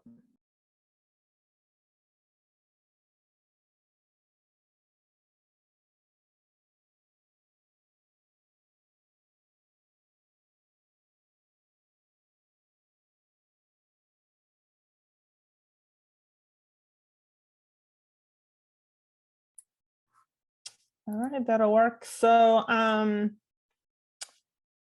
first, just want to thank again our sponsor, UCL STEEP, and all of our outreach partners, and in particular the incubator that we organized this workshop with. We hope it was helpful to you all. Really appreciate everybody's participation in both days, both speaking, moderating, reviewing documents, and especially to those of you that were here both Saturday and Sunday. Just to advertise the partners again, I'll share all of our Twitter handles, so feel free to follow along with what we're doing and what the partners are working on as well.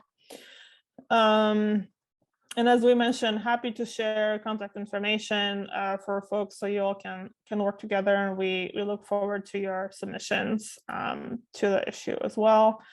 And just before wrapping up, just want to again give Paulina a couple of minutes if you want to say anything in closing. Thank you, Adriana. I think we are leaving today with a great feeling of how to continue partnerships. And in these topics, I think we all have these conversations around inclusivity and tackling global challenges with science diplomacy, while acknowledging the definition is blurry for science diplomacy. The stakeholders are not so well defined globally, and there is a lot of work to do, which is great because there are so many ideas and so much to do still. I think for me, one of the main takeaways from these 2 days is to harness that we had a great diverse group, multiculturally speaking and interdisciplinary speaking. So I think this is a great opportunity. There are rare instances for early career researchers to really have exposure to people from other countries and from other disciplines. And I think all the manuscripts that can come up after these breakout rooms will be really enriched by that diversity in the process of thought that you will all put on this. So I'm really thankful for the invitation to partner with the journal, Adriana, and it was a great experience to me. Thank you. Yeah, thank you again to everybody who participated. I'm really looking forward to seeing the submissions from this event. Thank you. And enjoy the rest of your weekends.